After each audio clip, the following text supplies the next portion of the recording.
At my own brother's awards ceremony, security brought me to a halt.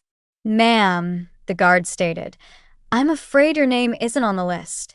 My brother, Leo, flashed a condescending smile at his wife. "My sister is just a paper pusher," he remarked. She should have found herself a real military man. He was completely unaware that my so-called desk job was poised to rescue his life and shatter his ego on this very day. My name is Amelia Vance. I am 34 years old, and on that brilliant May morning, the very air I breathed felt like a prelude to a familiar betrayal. It drifted in on the salty, sharp wind as I guided my car over the majestic arch of the Viridian Narrows Bridge, the sun glinting off the water in a way that seemed far too cheerful for the occasion.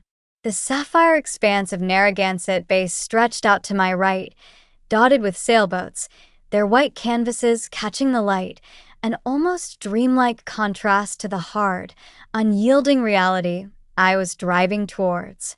Ahead lay the hallowed grounds of the U.S. Maritime Command Academy in Newport, a place where the stoic red brick walls seemed to hum with whispers of honor, discipline, and a distinctly masculine brand of duty. It was a world built on rigid lines and traditional expectations, a world that had always had a clear place for men like my father and brother, but had never quite known where to put me. After I found a parking space in the designated guest area, a slight distance from the main hall, I observed them. The proud military families, their postures ramrod straight, their faces beaming with a collective sense of achievement as they strolled across the immaculate green lawns. Their sons and daughters, the cadets, stood like statues in their pristine dress whites, each one a living embodiment of a legacy I was born into but never truly allowed to claim. A quiet, complicated knot of pride for my younger brother, Leo, tightened in my chest. It was a feeling I had learned to temper over the years, to shield with a well-worn layer of resignation. I knew my role today. It was a part one had been playing for 15 years, a well-rehearsed performance as the supportive older sister, the quiet footnote in the grand story of the family hero. I was a shadow, a name whispered in the background, if whispered at all. Taking a deep, steadying breath, the scent of clipped grass and blooming azaleas filling my lungs, I steeled myself to once again play the part of the sister with the desk job, to stand aside as the spotlight found its preferred subject. At the main security checkpoint, a formidable structure of reinforced concrete and polished steel, I wore a simple beige trench coat I had deliberately chosen to conceal the crisp, meticulously pressed uniform beneath it, hiding the significant rank that rested on my shoulders. It was my civilian disguise, my self-imposed camouflage. A young petty officer, his jaw set with the seriousness of his post, his uniform immaculate, took my ID. He was all professionalism, a model of military decorum, until his eyes scanned the guest list on his tablet. He looked up at me, a crease of confusion forming between his brows, a subtle flicker of uncertainty in his gaze. "Ma'am, I'm sorry," he said, his voice polite but firm, trained to be unwavering, a tone that implied finality. "I don't have an Amelia Vance on the guest list for Lieutenant Vance." He turned the tablet screen toward me, a gesture of proof that the error was not his, the digital list stark and unforgiving. "The list I have is Captain Robert Vance, Mrs. Helen Vance, and Mrs. Clara Vance, the lieutenant's wife." He then read each name with military precision, as if checking them off an invisible roll call. Robert Vance, Helen Vance, Clara Vance. Each one was a small, sharp hammer blow against my ribs, echoing in the hollow space where my own name should have been. The absence of my own name was louder than any of theirs. This was not a clerical error. This was not an oversight, a mere bureaucratic slip-up. This was a deliberate, calculated act of erasure. A tightening sensation formed behind my eyes, a familiar prelude to the familiar sting of tears, but I blinked it away. Not here. Not now. As if summoned by the very thought of their calculated indifference, the gleaming, ostentatious black SUV my family favored, a custom-ordered monstrosity with tinted windows and more chrome than necessary, pulled up to the gate. The door opened with a soft hydraulic hiss, and Leo emerged, looking every inch the conquering hero in his perfectly tailored dress whites, the uniform seemingly radiating its own light against his tanned, confident skin. He saw me standing there, saw the guard's apologetic stance and a slow, knowing smirk, the kind of victory only a lifelong rival can truly savor. A small, cruel twist of the lips played on his face. Instead of stepping forward to vouch for his own sister, to correct a perceived mistake, he leaned toward his wife, Clara, her perfectly coiffed blonde hair glinting in the sun, and said, his voice carrying with perfect clarity for both the guard and me to hear, a stage whisper designed for maximum impact, probably some paperwork mix-up. She should have married a real officer instead of playing with spreadsheets. The cruelty of it was breathtaking, a cold, sharp blade to the gut. My mother, Helen, suddenly found the clasp of her antique pearl brooch to be the most fascinating object in the world, her hands fluttering in a theatrical gesture of avoidance, her gaze fixed on the pristine white gravel drive. My father, Robert, a retired captain with the bearing of a man carved from granite, simply scowled, his face a mask of deep, impatient annoyance, not for the insult hurled at his daughter, but for the public scene his daughter was causing by merely existing there. They didn't even look back. They walked past the checkpoint, their backs stiff with self-importance, leaving me behind as if I were a piece of luggage someone had misplaced, a lost item no one cared enough to claim, certainly not one worthy of delaying their grand entrance. A hot, creeping blush that had nothing to do with the warming May sun washed over my face, the humiliating heat prickling my skin. Leo's words were a slap, a vulgar public dismissal, but my parents' silence was the true poison. It was complicity. It was the final, quiet confirmation of a lifetime of being told I was less, an inconvenient truth to be ignored. The young petty officer, now trapped in this excruciating family drama, his face a careful blend of discomfort and rigid politeness, began to speak, his voice laced with professional discomfort. Ma'am, I'm going to have to ask you to step aside. I didn't argue. I didn't protest. The words formed in my mind, a furious torrent of accusations, but they remained locked behind my teeth. I simply stood there, my posture rigid, my spine a rod of ice, and watched them go, their figures shrinking as they walked confidently toward the main auditorium. I watched them disappear into the hallowed grounds that had rejected me on their command, a silent, powerful rejection. And in that moment of profound public abandonment, the hurt didn't vanish, it simply crystallized. It cooled and hardened into something else entirely. A decision formed in my mind, as cold and hard as steel, as sharp as a diamond. Let them believe it. Let them cling to their outdated, ignorant perceptions. A dangerous calm settled over me. The storm inside me went still, its chaotic energy consolidating into a single, sharp point of focus, like a laser beam. Today's performance would be one for the ages. He would not see a single tear. I would not give them that satisfaction. Standing there on the manicured grounds of the academy, an outcast at the gate, the sounds of the military band tuning up a distant, mocking melody, I felt the present moment dissolve. The sting of Leo's words, still echoing in my ears, became a key, unlocking a vault of memories I had long kept under guard, carefully suppressed beneath layers of professional composure.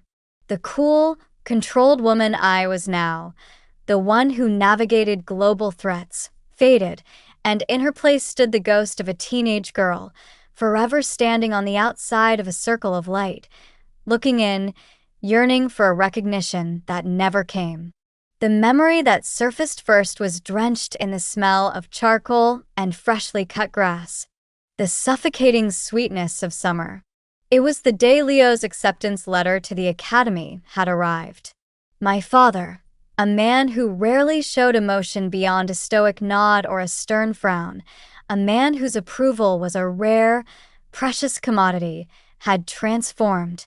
He'd thrown a massive backyard barbecue, inviting what felt like every retired and active-duty officer within a 50-mile radius, their starched uniforms a sea of dark blue and gleaming brass. He stood by the grill, tongs in one hand and a beer in the other, his voice booming with a pride he never used for me, a pride so expansive it seemed to fill the entire yard. He draped an arm around Leo's shoulders again and again, introducing him as the heir to the Vance legacy, the continuation of a proud military lineage. "My boy, the future of the Navy," he declared, Leo preening under the attention. Later, my mother brought out a huge sheet cake from the local bakery, the kind with overly sweet frosting and airbrushed decorations. In bold blue letters it read, "Congratulations, future Admiral." The whole world, it seemed, had stopped spinning for this one moment, orbiting around Leo. It wasn't just a party. It was a coronation, a public declaration of the chosen son. And I, his older sister, who had just spent weeks meticulously planning every detail of the event, was just a commoner in the crowd, a spectator at a ceremony held in my own backyard.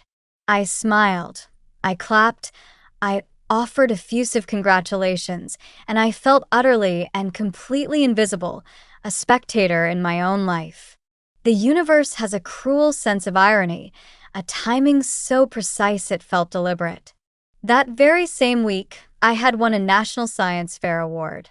My project, a complex cryptographic algorithm designed to enhance secure military communications, had been recognized as one of the most promising in the country, even drawing interest from a top-secret government agency. I remember holding the award in my hands, a heavy gold-plated medal on a thick ribbon, its surface cool against my palm. For a few hours, I had allowed myself to feel a flicker of hope, a fragile, trembling flame. Perhaps this, I thought, this undeniable, external validation would be enough. Perhaps this would finally earn me a fraction of the pride they so freely lavished on Leo. I found my father by the fireplace that evening, the crackle of burning logs the only sound, reading a financial newspaper, his attention absorbed by the stock market. I approached him tentatively, the way a child offers a drawing, my heart pounding with a desperate, childish need for his approval, for a crumb of recognition. "Dad," I'd said, my voice barely a whisper, as if afraid to disturb the sanctity of his evening. I won." I held out the medal, its polished surface catching the firelight. He took it, his eyes barely leaving his newspaper, his expression unchanged. He glanced down at the intricate engraving, the details of my achievement, his gaze lingering for only a second. "Good job, sweetie," he murmured, the words automatic, devoid of any real warmth, a reflex rather than a sentiment. He handed it back to me, the medal feeling heavier, colder now, and then folded his paper with a decisive snap. "I was just thinking Leo is going to need a serious physical training regimen to get ready for his first year. That academy is no joke." Just like that, the moment was over. The subject, as always, had returned to Leo, his world eclipsing mine. The gold medal in my hand suddenly felt heavy, not with the weight of achievement, but with the dead weight of disappointment, a leaden anchor in my palm. Its shine seemed to dim under the fluorescent lights of our living room, its brilliance extinguished by his indifference.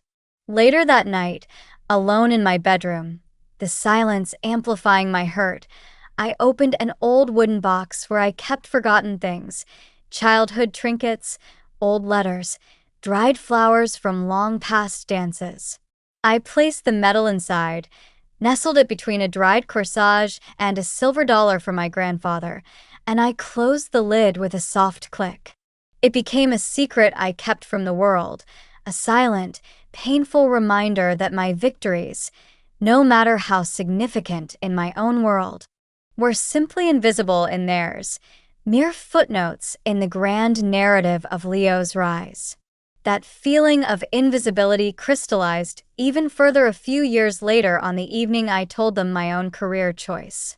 I had gathered all my courage, fortified by weeks of internal debate, to announce that I had been accepted into the Naval Intelligence Program, a highly selective and prestigious path that few were chosen for.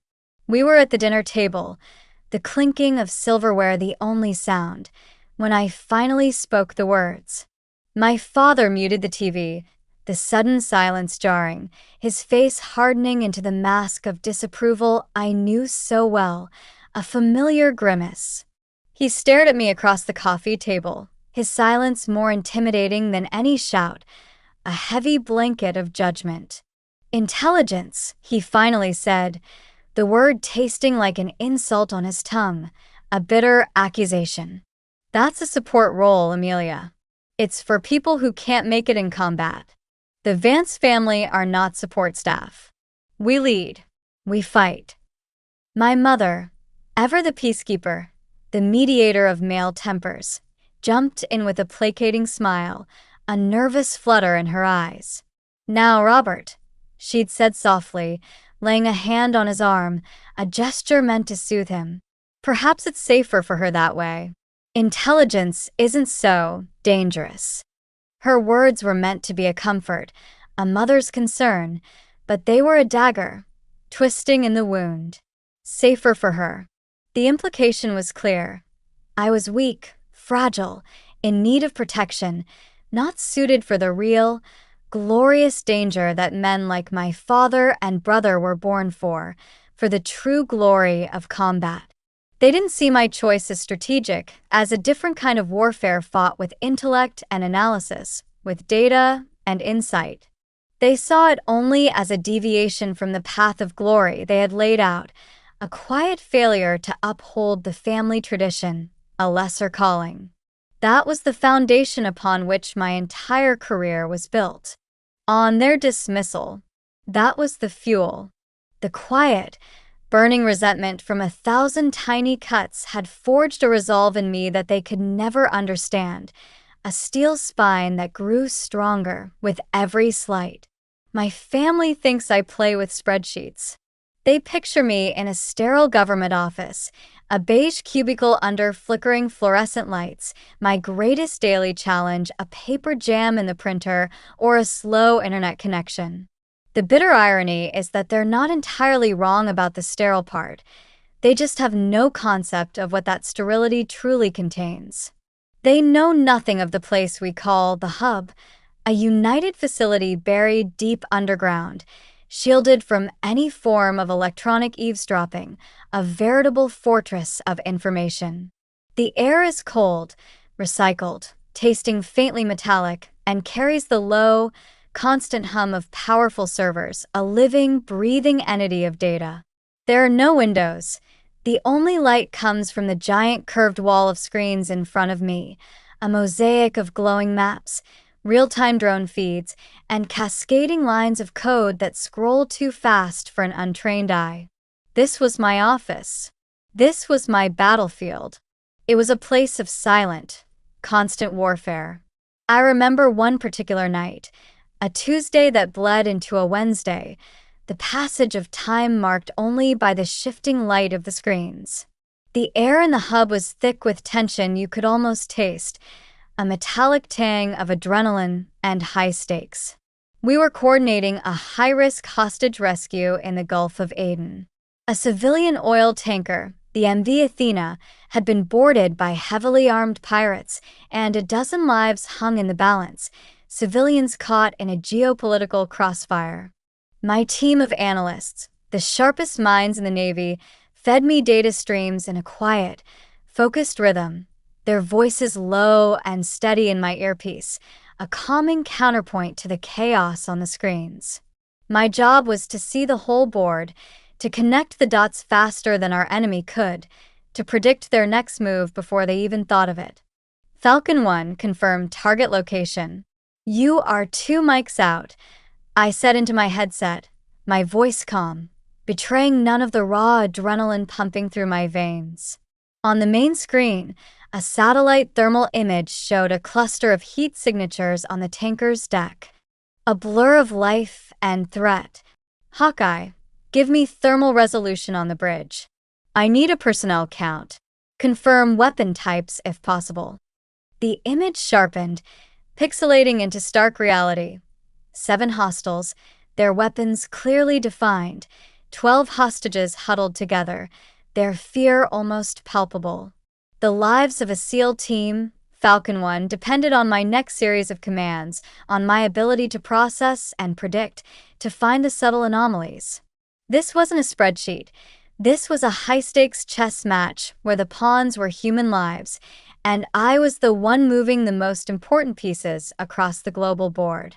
It was in that moment of peak concentration, as I was about to give the green light for the breach, my finger hovering over the comms button, that my personal cell phone, tucked away in my pocket, vibrated. It was a jarring, unwelcome intrusion from another world, a rude awakening from the total immersion of the mission. For a split second, I considered ignoring it, letting it buzz into oblivion, but protocol was protocol. I pulled it out, my eyes still scanning the screens. It was a text from Leo. The message glowed on the small screen, a beacon of casual ignorance from a world away, a world where paper jams were the biggest threat. "Enjoying your weekend in the capital city? Hitting the museums, I bet.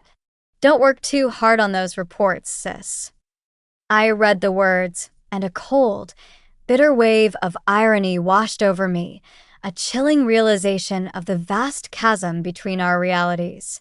Here I was, in a life-or-death struggle against armed traffickers, my mind stretched to its absolute limit, balancing countless variables, and in his world, I was his boring older sister, a tourist in my own life, drowning in meaningless paperwork, a caricature.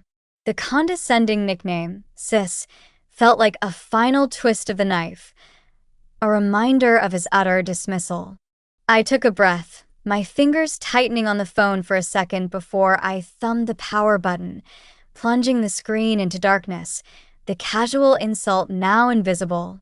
I slipped it back into my pocket, the brief distraction fueling my resolve, my focus snapped back to the wall of screens, my voice emerging colder and sharper than before, honed by the insult.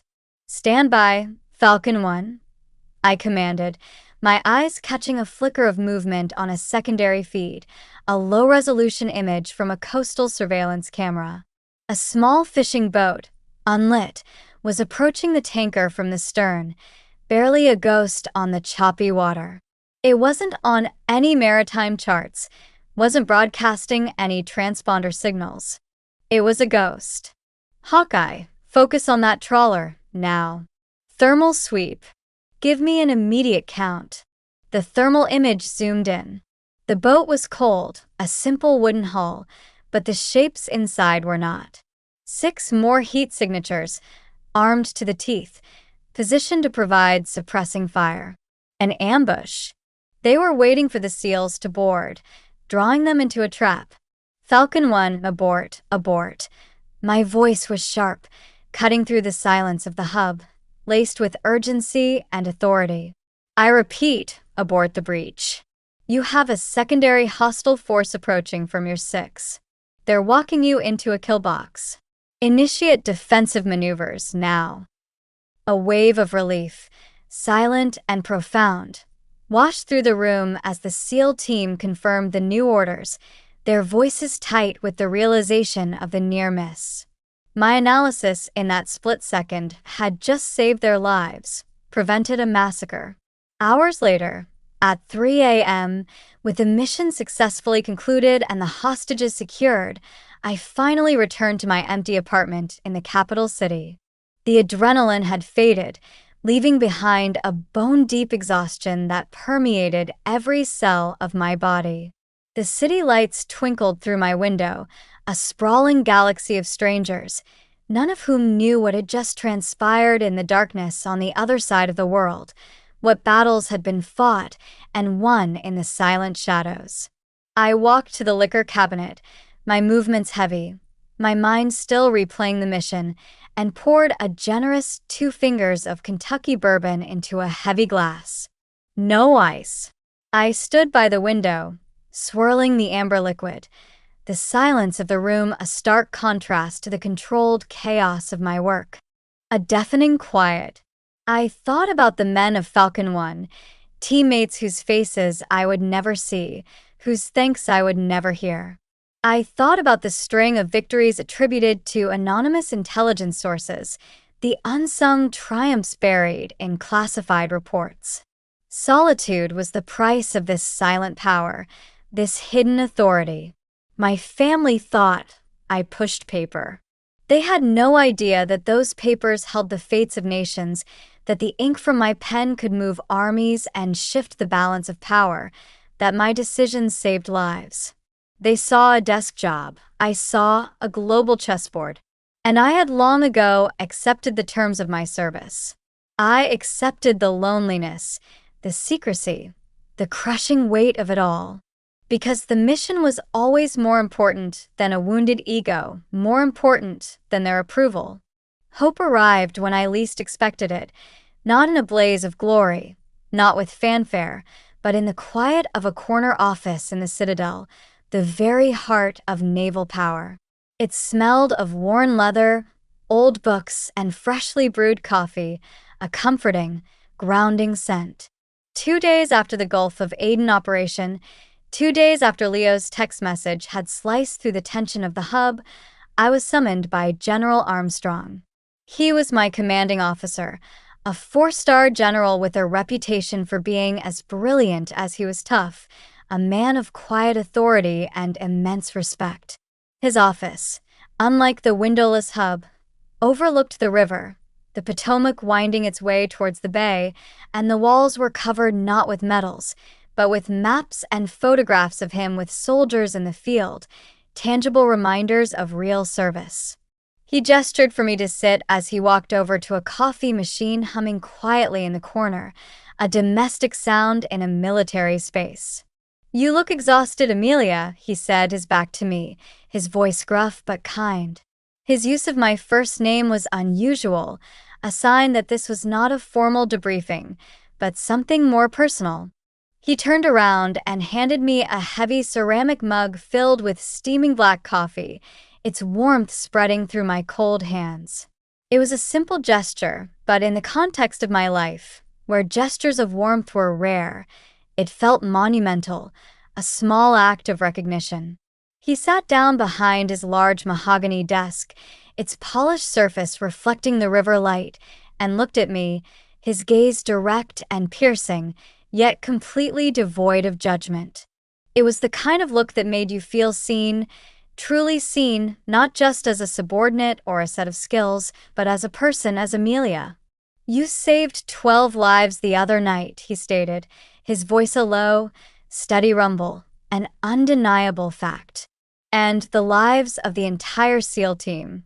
The official report won't have your name on it, for obvious reasons of classification, but I know, and the President knows, and the Joint Chiefs know." He leaned forward slightly, his eyes holding mine, a silent intensity. "You should be proud of that." I stared at him, the warmth from the coffee mug seeping into my cold hands, thawing a tiny part of the ice around my heart. For a moment, I couldn't speak. In my world, where anonymity was key, praise was a foreign language, a concept so alien that my mind struggled to process it. The concept of being seen for what I did, rather than what I failed to be in my family's eyes, was so revolutionary that my mind struggled to process it. I felt a crack form in the icy facade I had so carefully constructed around myself, a hairline fracture in the armor. I wasn't Captain Vance's daughter. I wasn't Leo's overshadowed sister. In this room, with this man, I was just Amelia.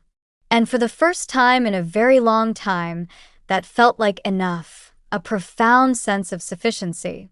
He let the silence hang for a moment, allowing his words to land, to sink in. Then he continued, his voice taking on a more formal tone. The Joint Chiefs have been discussing Operation Nightshade. It's been long enough. We believe parts of it can now be declassified and its architects finally recognized. I blinked, my mind racing, scrambling to catch up. Operation Nightshade. It was my masterpiece, a multi-year intelligence campaign that had painstakingly dismantled a global terror financing network, cutting off their funding streams and crippling their operations. It was the work I was proudest of, the culmination of years of dedicated effort, and it was buried under layers of the highest security clearance, known only to a select few. The decision has been made, he said, a faint, knowing smile touching the corners of his mouth. It's time we started recognizing our heroes in the shadows. The Department of the Navy has officially nominated you for the Distinguished Service Medal. I felt the air leave my lungs in a silent gasp. The Distinguished Service Medal. It was one of the highest non-combat honors, a recognition reserved for senior officers who displayed exceptionally meritorious service in a position of great responsibility to the United States. I was stunned into silence, my thoughts a chaotic jumble. He began to speak about my career, referencing specific operations, strategic successes, and analytical breakthroughs, accomplishments I had locked away in classified files, accomplishments even I had almost forgotten in the relentless churn of the next mission, the next crisis. He saw the whole picture, the entire tapestry of my career, not just the disconnected, meaningless threads my family perceived.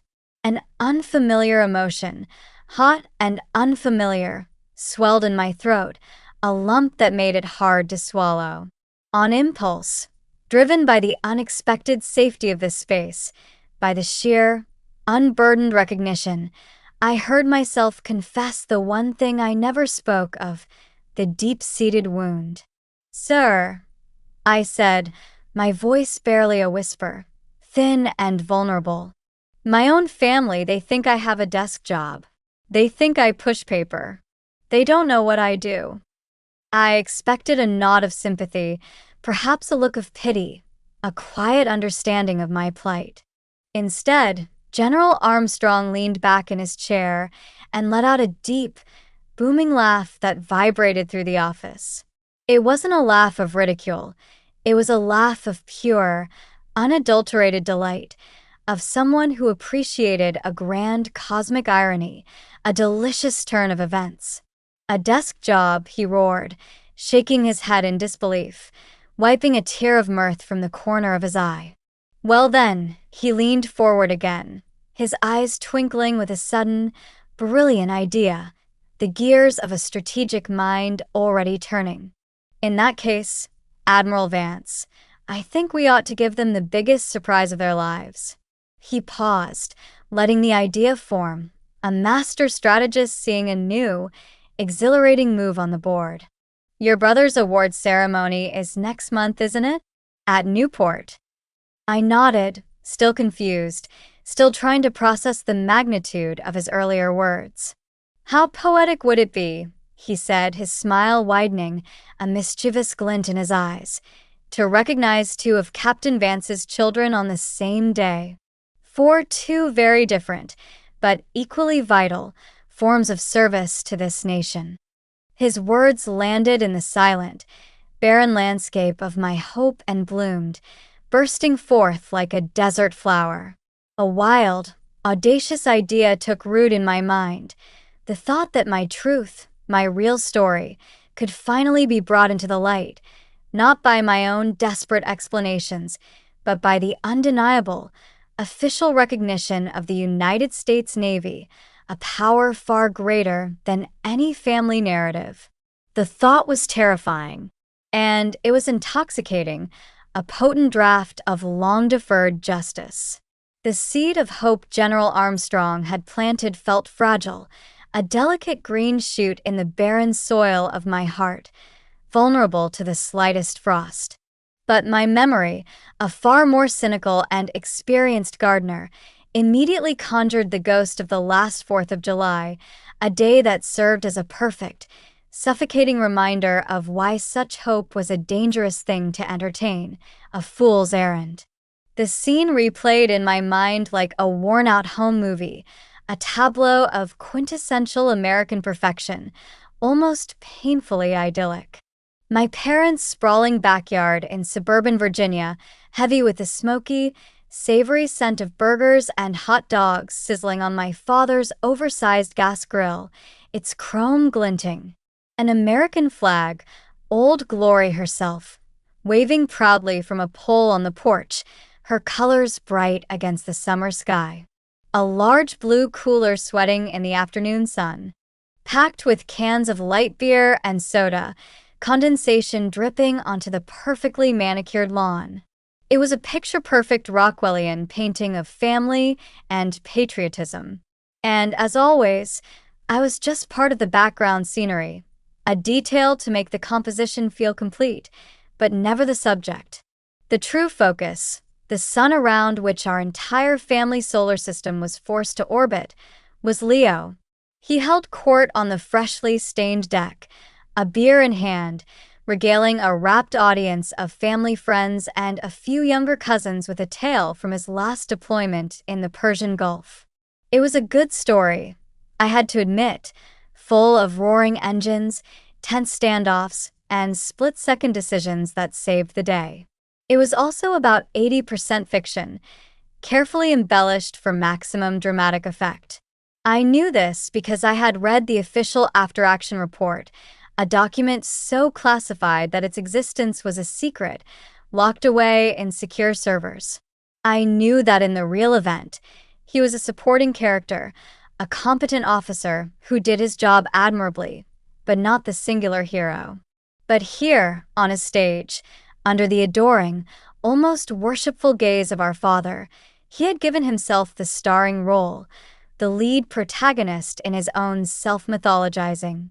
My dad, his face beaming with a vicarious pride that was almost painful to watch, his chest puffed out, would nod along, interjecting with technical details about the fighter jet specs or the carrier group's protocols, lending his own authoritative weight to the embellished narrative.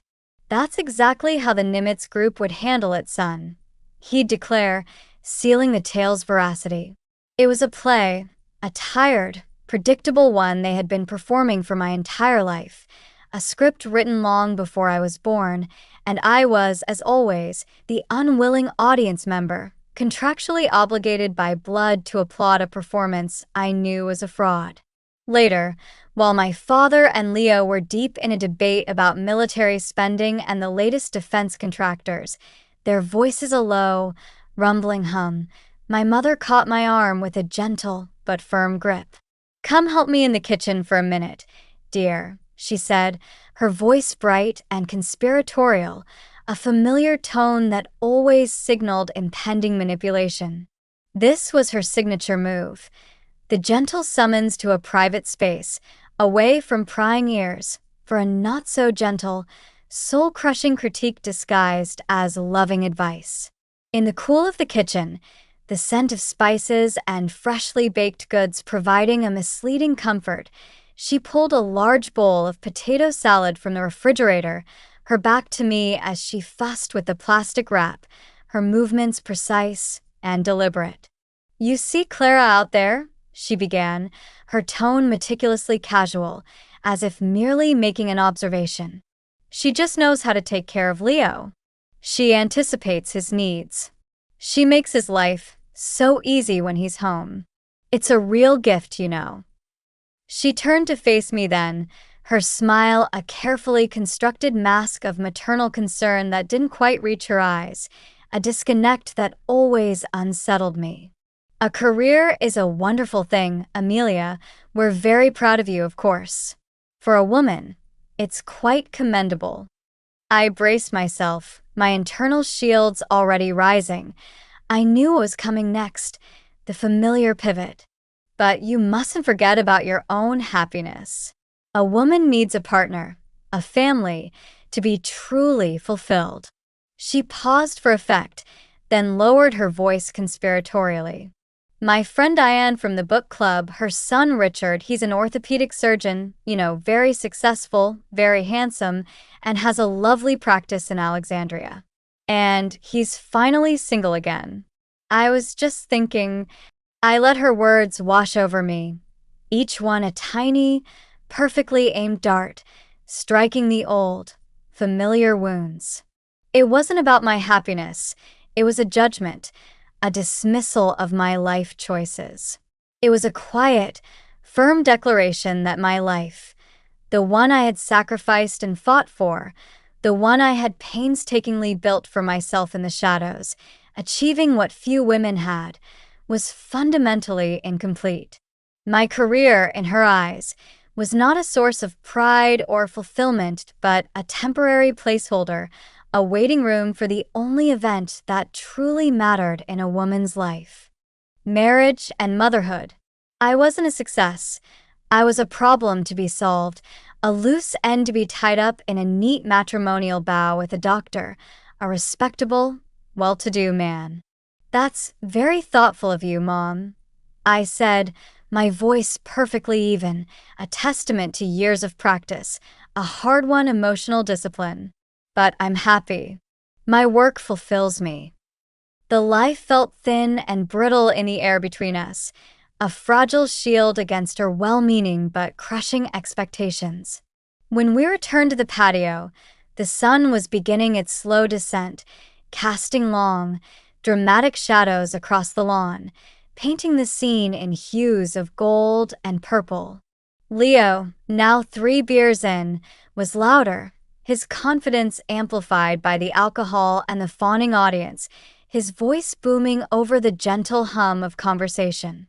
He spotted me and, with a boisterous laugh, draped a heavy, familiar arm over my shoulders, his grip tight, almost possessive.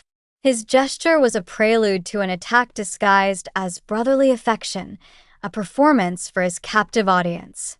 "Hey, sis," he said, his voice overly jovial, dripping with mock concern. He pulled me a little closer, forcing the small group of his friends and our parents to pay attention, to lean in. "I've been meaning to ask you." He paused for dramatic effect, drawing out the suspense, a master showman. "When are you going to put in for a transfer to a real position?" The question landed in the suddenly quiet circle like a grenade, its pin pulled.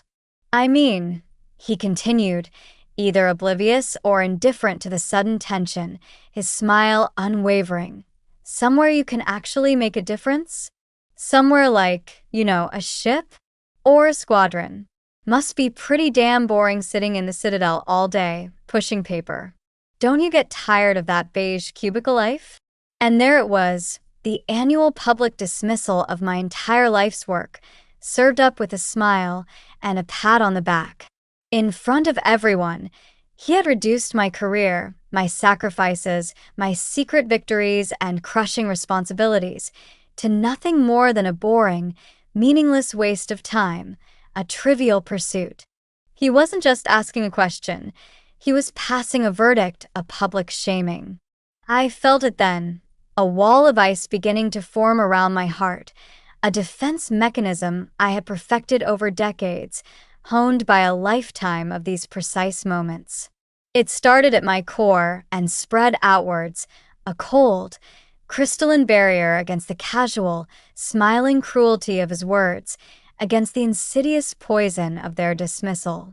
On the outside, I held my own smile in place. It was a polite, placid, utterly empty expression, a mask of unreadable calm. "I like my work, Leo," I said, my voice a perfect imitation of calm, a carefully constructed neutrality that betrayed nothing of the inner turmoil. I find it very fulfilling. But inside, behind that wall, I felt a fundamental shift. The ice, which for years had been just a shield, a protective layer against hurt, was now becoming something else. It was getting higher, thicker, more impenetrable. It was no longer just a defense. It was becoming a fortress, an unassailable bastion of self-worth.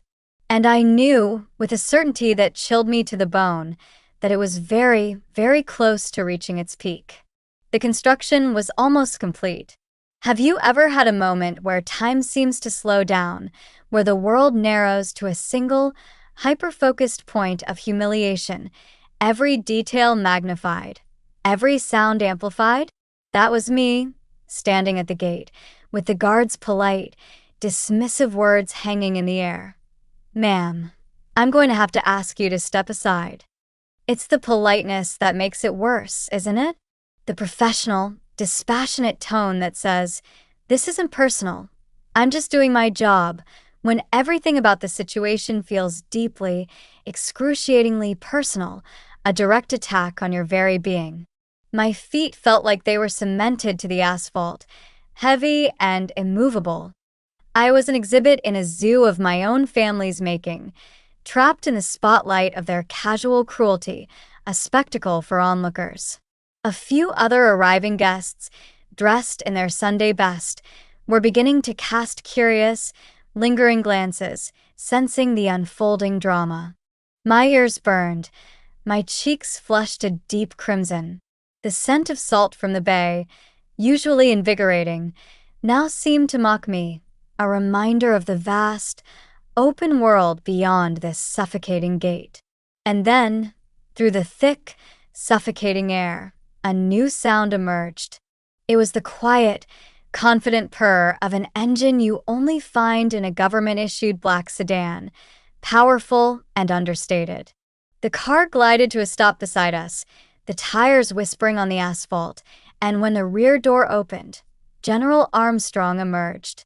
He was in his full dress uniform, his posture ramrod straight, and in the bright morning sun, the 4 stars on each of his shoulders seemed to burn with a light of their own, radiating an aura of undeniable authority. You know a leader when you see one. It's in the way they stand, the way they survey a scene in a single, all-encompassing glance, instantly assessing the situation. He saw me, frozen, a deer in the headlights of public humiliation. He saw the flustered, bewildered guard, caught between conflicting loyalties. And he saw my family, their heads now turned, watching from a distance, their earlier confidence beginning to waver. He ignored them as if they were part of the landscape, an inconvenient, static detail. His focus was a laser beam aimed directly at me, a singular, unwavering point of attention. When he smiled, it was with a genuine warmth that melted a fraction of the ice around my heart, a fleeting but potent comfort. "There you are, Admiral Vance," he said, his voice carrying with an easy authority that could command fleets, a voice accustomed to being obeyed without question. His words didn't just break the silence, they shattered it, splintering the air into a million confused fragments. Admiral Vance. You could almost physically see the gears grinding, and then stripping inside the young petty officer's head. The stern mask of professionalism didn't just crack, it disintegrated, crumbling into dust. His face cycled through a series of emotions with comical speed, a rapid-fire progression. First blank confusion, then dawning comprehension, then a flash of sheer terror, and finally a wave of raw, unadulterated panic. His skin went pale, almost green, as if he might be physically ill. He had just been seconds away from physically ejecting a flag officer, a rear admiral, a highly decorated leader, from a Maritime Command Academy event, a public ceremony. He knew, and I knew, that in the rigid, unforgiving world of military hierarchy, he had just stared into the abyss of his own career, a precipice of disciplinary action. Admiral, ma'am. My deepest, most sincere apologies, he stammered, his body snapping into a salute so sharp it was a miracle he didn't dislocate his shoulder. He practically threw himself at the gate controls, fumbling with the buttons, swinging the barrier open with a desperate, frantic urgency, as if his life depended on it. It's amazing what a title can do, isn't it? The first jarring taste of a power I had earned in the shadows, a power that had always been anonymous, was now on full display in the blinding sun. General Armstrong placed a light, guiding hand on my elbow, a gesture of quiet support, of protective solidarity. He leaned in, his voice a low, protective murmur for my ears only, a gentle rumble. "Are you all right, Amelia? Do I need to go have a word with your associates?" His eyes flickered subtly toward my family. My gaze drifted past his shoulder to the three people who were my blood, now a tableau of astonishment. They were staring, their mouths slightly agape, their carefully constructed facades crumbling before my eyes. You've seen that look before, I'm sure. The look of utter, slack-jawed bewilderment when the world as you know it has just been turned completely upside down, when every assumption is shattered. The old Amelia, the ghost of the girl who spent her life desperate for a scrap of their approval, a whisper of their recognition, screamed inside me to say, "Yes, yes, go over there. Make them see. Make them understand. Make them feel this humiliation." But that girl had died on this very spot just a few minutes ago, buried under layers of ice. I turned back to the general, the fortress of ice around my heart now complete, solid, and unyielding. I gave a single decisive shake of my head. My voice, when I spoke, was calm and colder than the recycled air in the hub, devoid of all emotion, a perfectly flat plane. "That won't be necessary, General. Thank you." I let my eyes sweep over my family one last time, a lingering, silent judgment. They flinched, as if sensing the unspoken words. I have a feeling they'll figure it out on their own today. This was it. The crossroads. I wouldn't give them the satisfaction of a confrontation, of a dramatic scene. I would deny them the chance to prepare, to recalibrate, to craft a new performance of feigned, shocked pride. I wanted to see their unfiltered reactions. I wanted to watch them process the truth without any help from me, without any cushioning. "As you wish, Admiral," General Armstrong said, and the look in his eyes was one of pure, unadulterated respect, a profound acknowledgement of my inner strength. He straightened up and, with his hand still a firm, supportive presence on my elbow, began to escort me through the newly opened gate. He didn't just walk me in. He led me with purpose, on a direct path toward the reserved VIP seating at the front, a path that cut diagonally across the main concourse. Our route took us right past the row where my family sat, their faces still frozen in various states of shock. I kept my chin high, my posture impeccable. I kept my eyes fixed forward, on the podium, on the flag, on my future.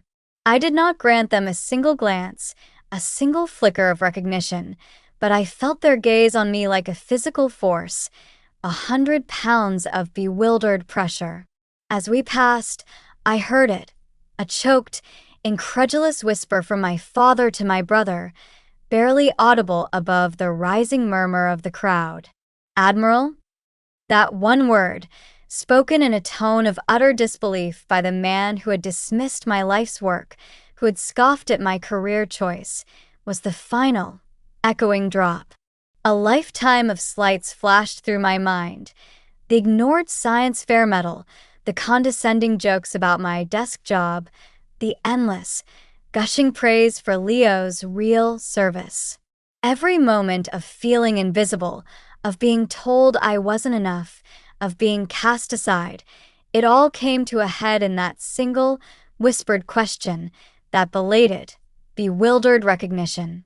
The last drop had fallen. The glass was not just full, it had shattered, its fragments sparkling in the sun. Today was not about asking for their approval. That ship had sailed long ago, and I was finally letting go of the rope, cutting the ties that bound me to their judgment. Today was about forcing them to reckon with the truth they had so comfortably, so cruelly, chosen to ignore. My silence was over, but my answer wouldn't be spoken. It would be worn. It was in the two silver stars gleaming on each of my shoulders, catching the sunlight, reflecting the dazzling reality of my rank. General Armstrong led me to a private waiting room tucked away behind the main stage, a quiet sanctuary from the growing crowd and the murmurs of speculation. The room was simple, almost austere, furnished with a few plush leather armchairs and a small table with a pitcher of ice water and some unassuming cookies. He gave me a knowing nod, a shared understanding. "Take a moment, Admiral. Compose yourself. The ceremony begins in 15. Then he closed the door, leaving me alone with my thoughts and the faint, muffled sounds of the brass band tuning up outside, the distant strains of patriotic melodies. I walked over to the full-length mirror on the far wall. The woman looking back at me was a stranger and yet more myself than I had ever been, the truest version of Amelia Vance. There was a nervous energy thrumming just beneath my skin, a familiar, almost welcome adrenaline rush that comes before a major operation, a high-stakes moment. This was no different. This was a strategic maneuver, one that required careful, deliberate preparation, a final act of transformation. My hands moved with practiced precision, years of military discipline guiding my every motion. I slipped off the beige trench coat, the civilian armor I had worn for so long, a symbol of my hidden life. I folded it neatly and placed it on a chair. It lay there, a soft, crumpled symbol of the person I used to pretend to be, a ghost of my past. Beneath it was the crisp, immaculate uniform of the United States Navy, the service dress whites, a stark contrast of gleaming fabric and polished brass. I took a moment to adjust the fit, smoothing the fabric over my shoulders, ensuring every line was perfect. Then, from a small, velvet-lined box I took from my purse, a box I had carried with me for this precise moment, I retrieved my rank insignia, 2 gleaming silver stars for each shoulder board. They were cool and heavy in my palm, solid reminders of the countless hours, the sleepless nights, the sacrifices. This wasn't just about dressing for a ceremony. This was a silent, personal ritual, a culmination. With slow, methodical movements, I affixed the stars to my shoulders. Each click of the pin into its fastening was a decisive sound, a final confirmation, echoing the strength of my resolve. Click. This is who I am. Click. This is what I have earned. I was no longer just Amelia Vance, the quiet daughter, the overlooked sister. I was Rear Admiral Vance, a flag officer in the most powerful navy in the world. I was dressing myself in the truth, in my identity. When I stepped out of the waiting room and back into the designated VIP section, the atmosphere had changed palpably. The seats were filling up, a sea of uniforms and formal attire, the air buzzing with an excited anticipation. A few senior officers, a vice admiral I knew from the Joint Staff, and a grizzled Marine Corps general I'd worked with on a previous classified mission, spotted me. Their faces lit up with genuine recognition, a rare, unburdened warmth. "Admiral Vance," the vice admiral said, extending his hand, his grip firm. I heard they were finally declassifying Nightshade. A phenomenal piece of work, truly. Congratulations, Amelia. Long overdue, Amelia, the Marine general added with a gruff, approving smile, his eyes crinkling at the corners. You and your team ran circles around them. We owe you one for that. Saved a lot of boots on the ground. Each handshake, each word of praise from these men, men who understood the sacrifices, who spoke the same language of service and strategy, who recognized competence above all else, was like a brick being laid in the foundation of my confidence, building it stronger, higher. It was a stark, almost painful contrast to the cold, confused stares I could feel coming from the guest section, a barrier of respect against their bewilderment. My family didn't know me, not truly, but these people, my peers, my colleagues, they knew. Their respect was a shield, a solid, impenetrable wall of validation that I would carry with me into the battle ahead. I took my assigned seat next to General Armstrong, my back straight, my hands resting calmly in my lap, feeling the heavy, comforting weight of the metal box in my purse. And then I allowed myself to feel it, the weight of their gaze from across the aisle, an invisible, intense beam. I didn't need to look to know they were staring. I could feel the intensity of it, a mixture of disbelief and a dawning, panicked confusion. I could picture the scene perfectly. My father leaning in, whispering urgently to my mother, his face contorted in disbelief. My mother fanning herself with the ceremony program, her eyes wide with shock, her mouth a small O of horror. And Leo. I could feel his stare most of all. It was a focused, burning beam of bewilderment, a desperate attempt to reconcile what he saw with what he knew. He would be looking at the 2 silver stars on my shoulders, the impossible, incomprehensible truth of them. In his mind, the math wouldn't add up. The sister he had mocked just an hour ago, the boring paper pusher, was wearing a rank that took most men a lifetime to achieve, if they ever did, a rank far beyond his own. The blood was draining from his face even now. I could feel it. I met his gaze for a fraction of a second across the crowd, our eyes locking over 100 heads. I offered nothing more than a calm, polite, almost imperceptible nod, a subtle acknowledgement that I saw his confusion, but nothing more. Then I turned my attention back to the stage, to the large flag rippling softly in the artificial breeze. The game had begun, but for the first time in my entire life, I wasn't a pawn sacrificed for the sake of the king. Today I was the queen, and I was about to checkmate them all. My silence now was more powerful than any argument I could ever make, more eloquent than any shouting match. It was the calm before the storm, the quiet intake of breath before the truth was finally spoken aloud, not by me, but by the highest authority. The master of ceremonies, a captain with a voice as smooth as polished brass, stepped up to the podium, his presence commanding. "Ladies and gentlemen, distinguished guests, cadets, and families," he began, his voice resonating through the hall. "And now, for the presentation of the Navy and Marine Corps Commendation Medal to Lieutenant Leo Vance for meritorious service in support of combat operations during his deployment to the Persian Gulf." I watched, a silent observer in the front row, as my brother rose from his seat. He moved with the fluid, unshakable confidence of a man who has never had to question his place in the world, a man who has spent his entire life being told he was the hero of every story, the center of every universe. He ascended the stage, accepted his medal with a practiced, humble dip of his head, catching the light with a well-rehearsed modesty, and turned to the microphone as if he were born for the spotlight that now bathed him in a golden glow.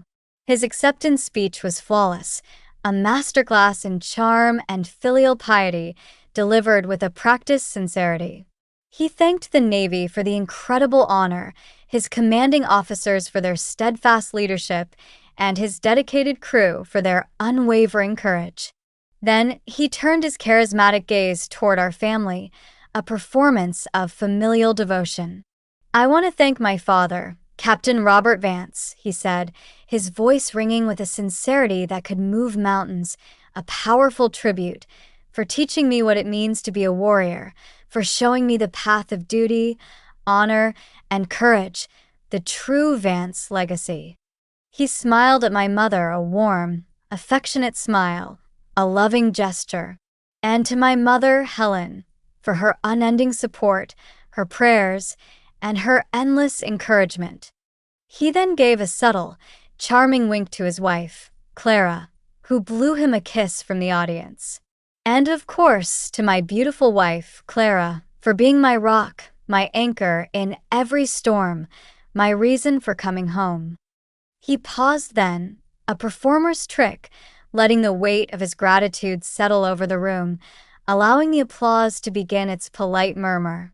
His eyes swept across the audience, a king surveying his court, acknowledging their admiration. For a fraction of a second, his gaze passed directly over me, sitting in the front row of the VIP section. There was no recognition, no emotion, not even a flicker of acknowledgement. It was as if he were looking at a piece of furniture, a stranger, a seat filler, completely invisible. Then he continued, concluding his speech with a final, patriotic flourish about defending freedom that earned him a thunderous, sustained applause, a standing ovation from many in the audience. He never mentioned my name. With that very public, very deliberate omission, in front of hundreds of his peers and our nation's most respected leaders, he had made his final, definitive statement. You do not exist. You are not part of my story. You are nothing. It was a deeper, more profound cut than any private insult ever could be, a public annihilation.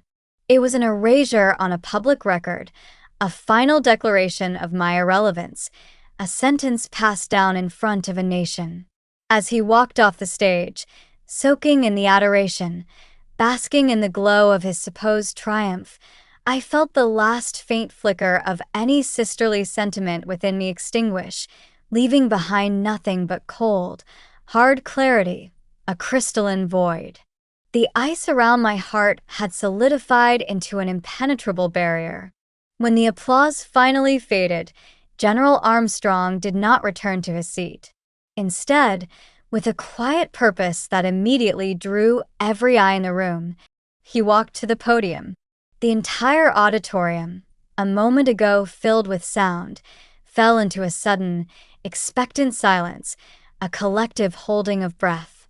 A 4-star general going off script, stepping away from the pre-approved program, was an event in itself, a signal of something momentous.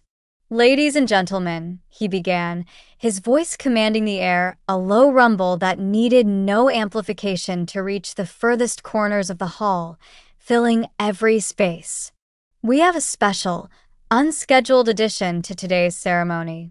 A recognition that, for paramount reasons of national security, has been kept secret from the public until this very moment. A low, intrigued murmur rippled through the crowd, like wind through dry leaves.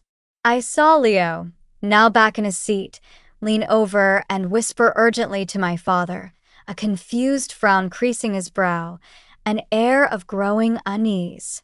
General Armstrong continued, his words painting a vivid picture for the captivated audience, drawing them in with the power of his narrative. We often, and rightly, honor the heroes we can see, the war fighters on the front lines, the pilots in the sky, the sailors on the seas, whose bravery is undeniable.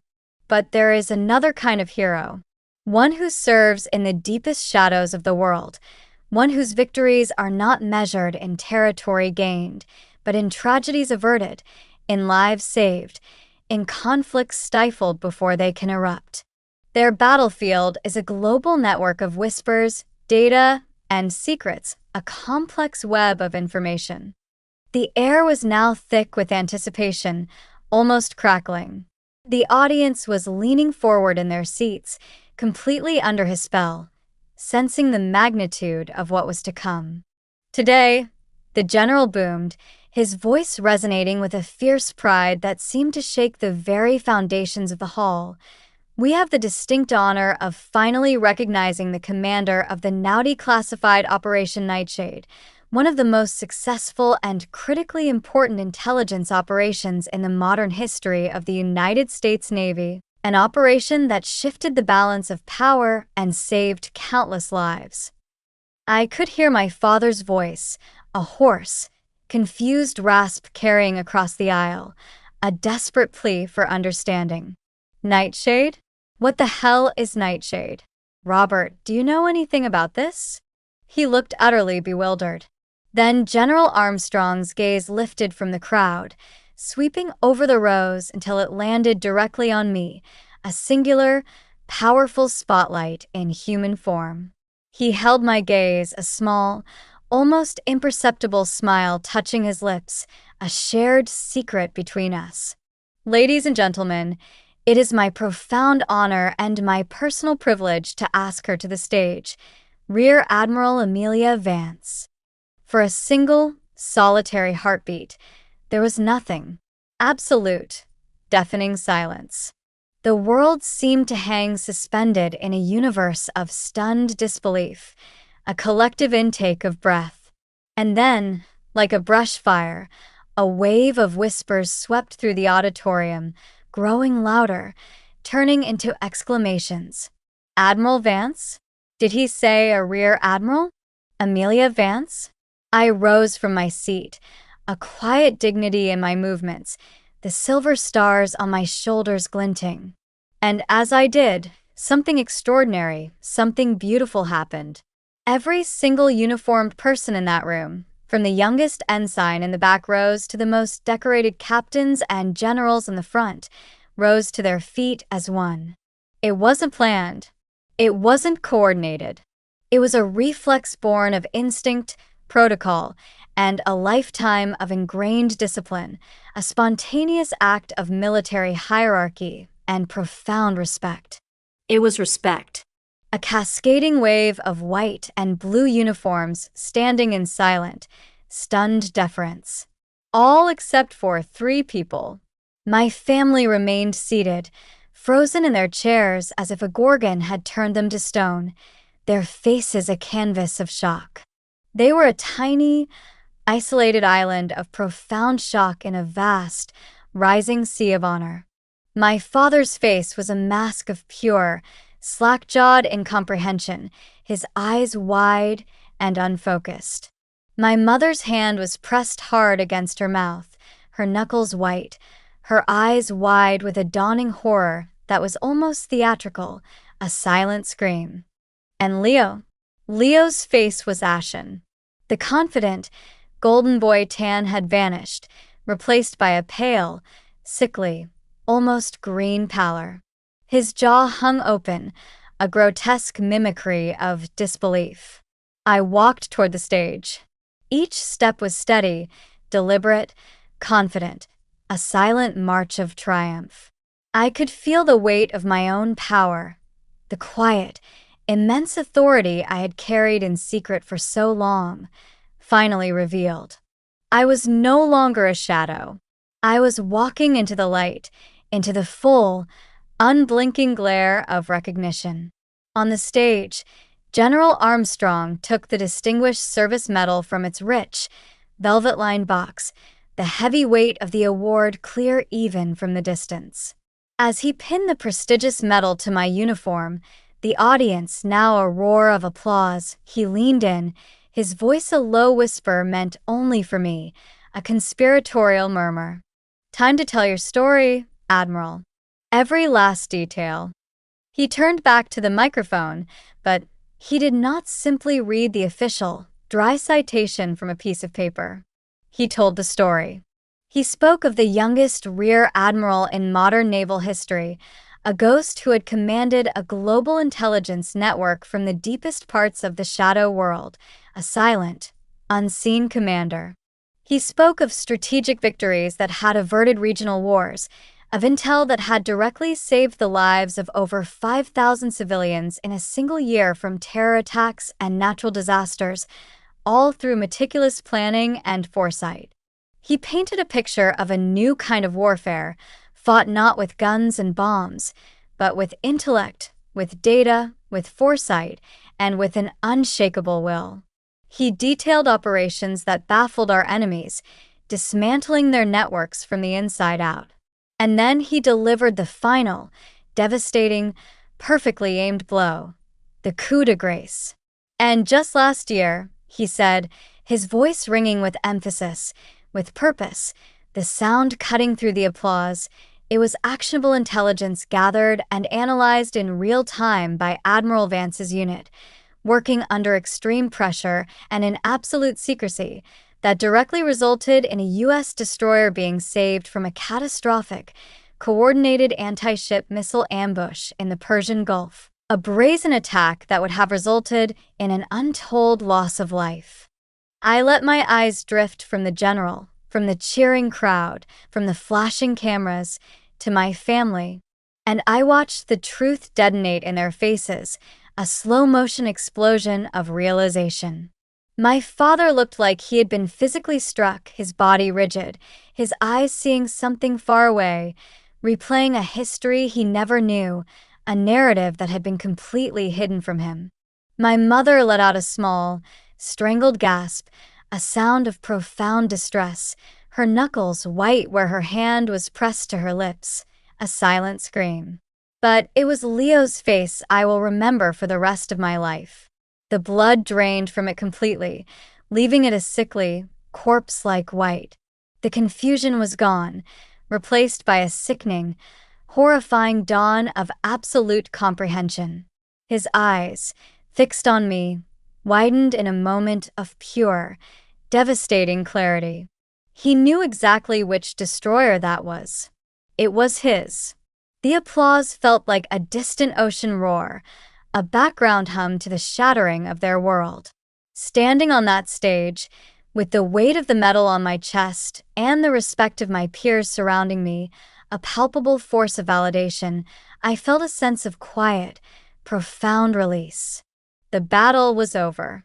The truth was out. The burden of their ignorance, of my secrecy, had finally been lifted. At the reception that followed, a grand ballroom filled with the clinking of glasses and the low hum of important conversations, the scent of expensive food and success, I was no longer a shadow. I was a center of gravity.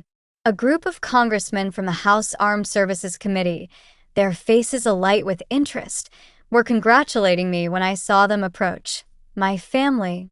They moved together like a wounded animal, a tight, defensive cluster cutting through the crowd, their movements stiff and uncertain. Leo was in the lead, his handsome face a hard, tight mask of fury, his eyes burning with an incandescent rage. My father followed, his expression unreadable, a complex mixture of shock, shame, and something I couldn't yet name, a flicker of something new. My mother trailed behind, clutching my father's arm, her face pale, her composure completely shattered. They stopped a few feet away, forming a tight, silent circle. The congressman, sensing the sudden drop in temperature, the shift in the atmosphere, politely excused themselves, their smiles fading into professional courtesy. Leo didn't wait for them to be out of earshot. "Rear Admiral Vance," he said, his voice a low, venomous hiss, barely audible above the din of the room. He spat the title like it was a curse, a bitter accusation. That was quite a performance, Amelia. A show for the ages. My father remained silent, his eyes for the first time refusing to meet mine, staring instead at a point just past my shoulder, unable to face me. "You lied to us," Leo continued, his voice rising, gaining momentum, drawing a few curious glances from nearby clusters of officers. "You lied to all of us for 15 years. You let us believe you were nothing. A failure. You let us talk about your desk job and laugh at your spreadsheets." His voice cracked with a wounded pride that was almost pathetic. "You were laughing at me the whole time, weren't you? Letting me be the hero while you pulled the strings from the shadows." He spun to face me fully, his eyes wild with a wounded pride I knew all too well, the familiar Vance ego on full display, but now bleeding. It was the Vance pride, the pride of the warrior, shattered into a million pieces. I was on the front lines, he shouted, jabbing a finger at his own chest, drawing more attention. Dad was on the front lines. We served. We took risks. And you sat in a goddamn air-conditioned office playing war games on a computer, and you get a medal bigger than both of ours combined. You saved my ship. It's a joke. It's insulting. It makes everything we did meaningless. His words were a desperate, frantic attempt to rebuild the pedestal he had just been knocked from, to find some ground to stand on amidst the rubble of his ego. He wasn't angry that I had lied. He was angry that I was more successful than he was, that my silent service eclipsed his public heroism. He was angry that my desk job had saved his life, that he owed me. I let him vent. I let the storm of his ego break against the calm, silent fortress I had become, a solid, unyielding wall. I walked over to the mahogany conference table, poured a glass of water from the crystal pitcher, the soft gurgle a stark contrast to his shouting, and took a slow, deliberate sip. I waited until his shouting subsided into ragged, heavy breaths, until the only sound was the thumping of his own heart. Only then did I speak. My voice was quiet, devoid of any emotion, as flat and calm as a still lake, each word precisely chosen, cutting through the residual tension. I was never laughing at you, Leo, I said, setting the glass down with a soft click, the sound echoing in the now silent room. I was doing my job, a job that, by its very nature, required absolute secrecy, a job where visibility could compromise entire operations and lives. I shifted my gaze from him to my father, who still refused to meet my eyes. For the first time, I saw a tremor in his hand. Did you ever once ask me about the specifics of my work, Dad? I asked, my voice still quiet, still controlled, but with an underlying steel. Or did you just assume it was paper pushing because it didn't involve a weapon, a uniform, a ship? Because it wasn't your kind of service? I turned to my mother, who was now weeping silently into a handkerchief, her face buried in its folds. Did you ever once ask me if I was happy with my career, Mom? If I was fulfilled? Or did you just ask me when I was going to get married, when I was going to settle for what you thought a woman's life should be? I looked back at all of them, the jury of my childhood, now silent, shamed. I didn't lie to anyone. I simply stopped trying to explain myself to people who had already decided they weren't going to listen, to people who only saw what they wanted to see and dismissed the rest. My words hung in the air, a final, damning verdict. The silence that followed was heavy, absolute, suffocating. My father, the indomitable Captain Robert Vance, seemed to shrink before my eyes, his shoulders slumping. He bowed his head, and in that moment, for the first time in my life, he looked old. He looked defeated. Just then, the sharp, distinct ring of my encrypted satellite phone cut through the silence, a jarring intrusion from my real world. It was a sound that meant only one thing. Duty calls, a critical, immediate summons.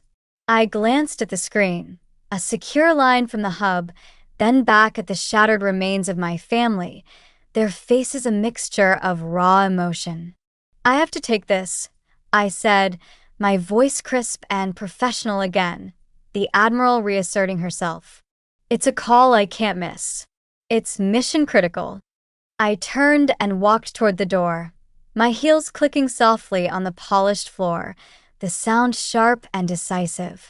I paused with my hand on the doorknob, my back to them, allowing them to see my form, whole and unbowed.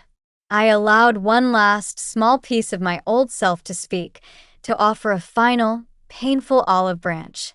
I love you, I said, the words feeling foreign but necessary, a relic from a past I was leaving behind. But I will not be dismissed by you ever again. If we are going to have a relationship from this day forward, it will be one that starts with respect. Real respect for who I am and what I do, not for what you imagine me to be. I let the words hang in the air for a moment, a final, non-negotiable term of surrender, of a new pact. Think about it. And then I walked out of the room, closing the door softly behind me, leaving them alone in the echoing silence of the truth of their shattered assumptions. 6 months passed, 6 months of careful, tentative steps across a newly drawn map, navigating a landscape irrevocably altered. My ultimatum at the ceremony wasn't a finish line. It was a starting line for a different kind of relationship, one I wasn't sure my family was capable of running, a challenge they had to accept. I walked into my parents' living room on a quiet Sunday afternoon, the autumn light filtering softly through the windows. The first thing I noticed was something new against the far wall. It was a beautiful, glass-fronted display cabinet made of dark cherry wood, clearly handcrafted. My father was there, a soft cloth in his hand, carefully polishing the glass, his brow furrowed in concentration. His own medals and my grandfather's were arranged tastefully on the lower shelves, gleaming under a small LED light. But in the center, on the main shelf at eye level, sat my Navy Distinguished Service Medal, its silver gleaming. It was flanked by a framed, high-resolution photograph of me on the stage at Newport, with General Armstrong pinning the medal to my uniform, a stark, undeniable image of that day. My mother came in from the kitchen, carrying a plate of her classic chocolate chip cookies, still warm from the oven, their familiar aroma filling the air. She smiled at me, a real smile, one that reached her eyes, crinkling the corners, devoid of any forced pleasantries. "Your father built that last month," she said softly, her voice filled with a quiet pride. "He said it was the first time the Vance family display case told the whole story of service. Not just the story of the men, not a story of combat versus support. Just service. All forms of it." It was a small change in wording, a subtle shift in the family narrative, a reframing of their entire worldview, but it felt as significant as the moving of a continent, a tectonic shift in our family dynamics. That evening, dinner was different. The air was lighter, the oppressive weight of unspoken resentments gone. The usual performance was gone, replaced by genuine interaction. There were no exaggerated war stories from Leo, no bravado. Instead, my father, after clearing his throat, looked at me across the dinner table, his gaze steady and direct. "Amelia," he began, testing the name out, allowing it to resonate with new respect. "What are the biggest challenges you face with personnel management at the Citadel? With that many high-level civilians and officers, the politics must be complex. How do you navigate that?" It was a real question, a question born of genuine curiosity, of a desire to understand my world. Later, Leo talked about a new risk analysis protocol he was implementing on his ship, a technical detail. "It's funny," he said, not quite meeting my eye, a hint of vulnerability in his voice. "Some of the principles, I feel like I learned them from somewhere. All about identifying blind spots, anticipating secondary threats." He chanced a quick glance at me, a shy, almost embarrassed smile touching his lips. It was his way of acknowledging my world, of admitting its value without having to say the words directly, a small, significant step. And then my mother raised her wine glass, her hand steady, her eyes bright. "A toast," she said, her voice clear and steady, filled with a newfound dignity. "Not to the men of the family, not to the heroes on the front lines, but to the strength and intelligence of all the Vance children, in all their forms of service, to a future of understanding." We all clinked glasses, the crystal chiming softly. The oppressive, competitive tension that had defined every family meal I could remember was gone, replaced by a quiet, fragile, but very real warmth, a glimmer of genuine connection. After dinner, Leo and I found ourselves on the old wooden swing on the back porch, a place where we'd spent countless childhood summer evenings plotting adventures. For a long time, we just sat in a comfortable silence, the night air cool and soft, listening to the chirping of the crickets and the distant croaking of frogs. He was the one who spoke first, his voice low and devoid of its usual arrogance, stripped bare. "I'm sorry, Amelia," he said, his eyes fixed on the dark tree at the edge of the yard, refusing to meet mine. "The way I treated you, the things I said about your work, it was never about you. It was about me. My own insecurities." He took a shaky breath, a raw, honest sound. I needed to be the hero. I needed it to feel like I was living up to Dad's expectations, to the family name, to the legacy. I was so insecure that I couldn't stand to see that you had found your own way, a way that I didn't understand, a way that challenged my own narrow definition of success. His confession was a healing medicine for a wound I didn't even know was still bleeding, a deep, silent ache finally being addressed. I felt a real smile, a genuine, unforced smile, spread across my face, a warmth I hadn't felt in years. "Thank you for saying that, Leo," I said softly, my voice equally vulnerable, equally honest. I looked out at the yard, at the fireflies beginning to blink in the twilight, tiny sparks of light in the growing darkness. For the longest time, I thought I needed this family's approval to feel whole. I thought my value was something you all had to give me, something I had to earn from you. I placed a hand over my own heart, feeling its steady beat. But all those years of being misunderstood, of being dismissed, they taught me something more important. My worth isn't determined by anyone else. It's right here. It always was, even when no one else saw it. Having you all finally see it, that's a gift, a wonderful gift, and I cherish it. But it's not a prerequisite anymore for my own happiness." Leo nodded slowly, a look of profound understanding on his face. The weight of years of unspoken truths finally lifted. "I'm really proud to be your brother, Amelia. Truly. And for the first time, I could say it and mean it with every fiber of my being, without reservation, without a single trace of bitterness or resentment. I'm proud to be your sister, Leo." The peace I felt in that moment wasn't a victory. It was something better. It was acceptance. It was a dawn I had made for myself, shining bright and true.